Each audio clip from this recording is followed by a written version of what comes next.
came to us a little over a year ago, and she really wanted to take care of babies. She has this inner passion to take care of not only the infants, but the brand new parents as well.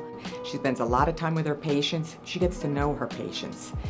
And she gets parents through sometimes one of the most challenging times of their lives. And so she's very good at education and speaking so well to parents and to staff. I think that is one of the things that keeps me going. A mother who sometimes feels like she's failing really isn't. So for example, one of the main things we deal with is breastfeeding, and a new nursing mother thinks it's gonna go perfectly, and it often doesn't. Those first couple days are difficult for anyone. And so even just to tell her, look, you're doing a good job. The baby's still doing all the things they need to do. Here's what we're gonna retry to do. And then I come over, maybe do a couple little small things, get the baby latched onto the mother, and all of a sudden she feels accomplished, even in that moment. And so for me, that means everything. It can really light up my day and make it better, even if it was bad.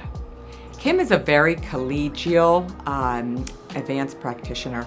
You can't help but be inspired by her. She is one who is such a great role model for students, for colleagues, even for physicians. Just the way she takes the delicate time to take care of her patients, to read about her patients, and then speak about them. She also asks, what kind of research can we do? How can we improve things for others? And I think when someone asks that question, we need to listen. And I would listen to Kim Blay. You need to do something you love. And so for me, I love pediatrics and babies. So to find something that you love to do, that doesn't mean that you're gonna love every second of it, doesn't mean that it's not gonna be stressful, but I think that if you have that underlying passion, even the stressful days are going to be good days.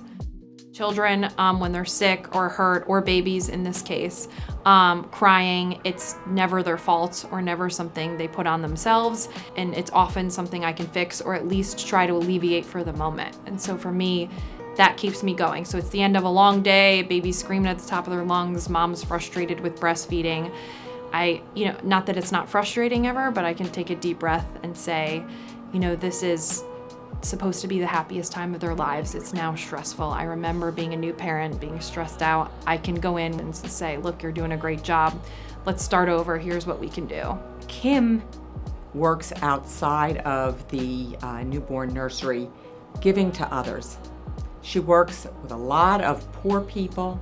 She's gone outside of the country. She's gone to Puerto Rico at the time that we had Hurricane Maria to build roofs, to work with poor farmers, giving of her own time. So after the hurricanes hit Puerto Rico, they were in shambles, and some of the smaller towns on the outskirts of San Juan don't get as much support. There's just not enough funding to go around, and there's roofs that need to be built. There's extensive damage. They were saying in the amount of time the hurricane took, over a week, it will take more than a decade to rebuild everything. And it was important to me to do something like that, and it was also a way to take tragedy and turn it into something positive. So after my daughter died, it was hard to have a positive attitude about anything.